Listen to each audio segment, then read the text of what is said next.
Salam sejahtera bagi kita semua.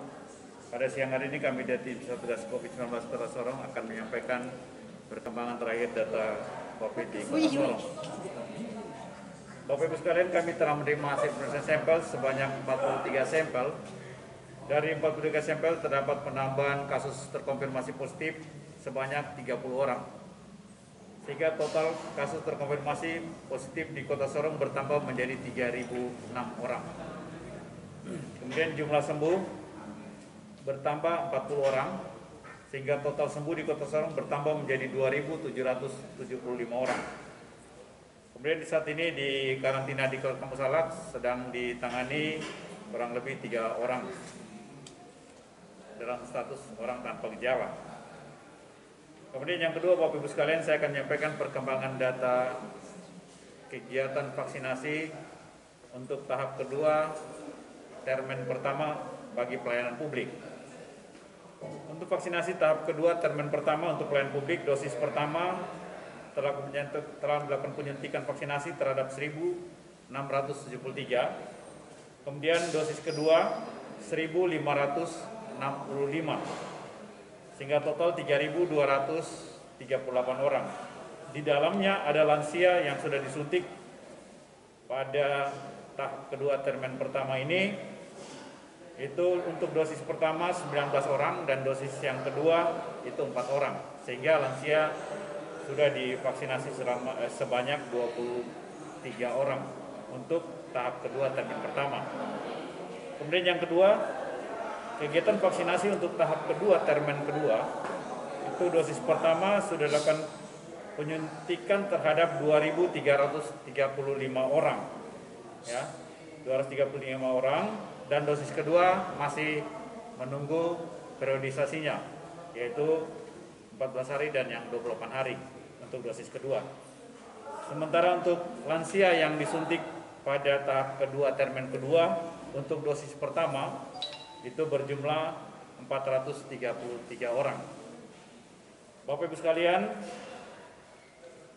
kemudian untuk vaksinasi tahap berikutnya itu masih menunggu pengiriman vaksinasi dari pusat sesuai dengan jumlah yang diberikan kepada Kota Sorong.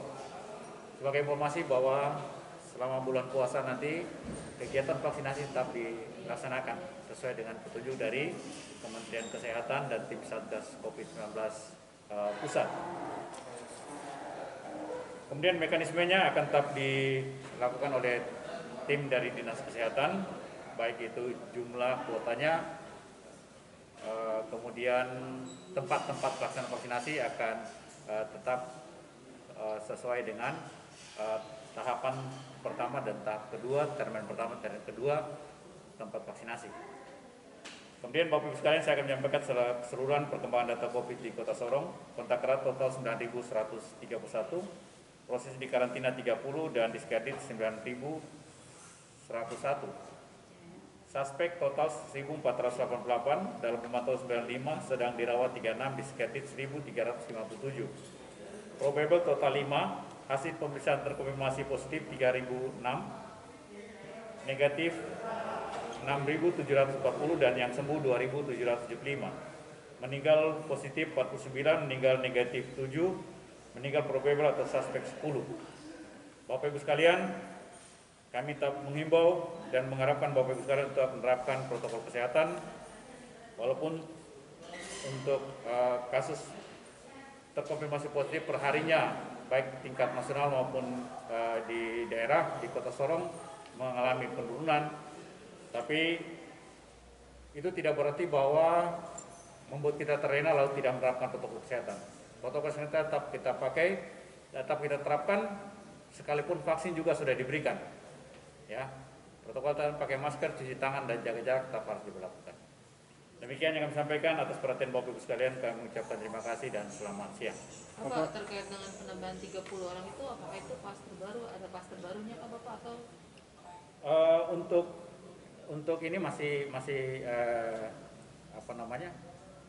vaksin mutasi, maksudnya klasternya masih tetap klaster keluarga dan klaster perkantoran. Kalau vaksin untuk mutasi, kami belum dapat informasi terkait dengan mutasi vaksin yang baru. Kalau perkantoran lebih banyak mana, Pak? Ya, Perkantoran ini lebih banyak mana? perkantoran Swasta atau lebih banyak swasta. Bapak, ini kelihatannya aktivitas-aktivitas publik masih tetap dibuka secara umum ini. Bagaimana dengan tetap atau sudah ada dibuka secara ini atau tetap masih dalam pengawasan ini? buka secara umum atau seperti apa? Ya, sebenarnya untuk kegiatan-kegiatan perekonomian itu sudah mulai diizinkan, tapi dengan pemantauan dan pengawasan terhadap protokol kesehatan yang ketat. Tapi itu protokol kesehatan tetap dilakukan. Ya. Jadi untuk kegiatan-kegiatan ekonomi kemasyarakatan, ekonomi masyarakat itu sudah diperbolehkan dengan ketentuan-ketentuan yang tadi saya sebutkan. Artinya ekonomi masyarakat juga pun harus bisa berkembang.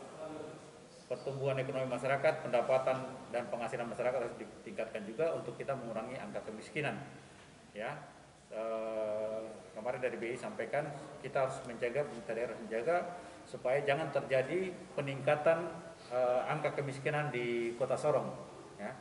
Oleh sebab itu usaha-usaha atau sektor-sektor perekonomian masyarakat mulai kita izinkan untuk dilakukan supaya masyarakat punya penghasilan untuk mengurangi meningkatnya orang miskin di Kota Sorong. Tapi protokol kesehatan harus tetap dilakukan. Kegiatan sosial kemasyarakatan yang lainnya, misalnya dalam pertandingan atau event-event acara nikahan dan segala macam itu bagaimana?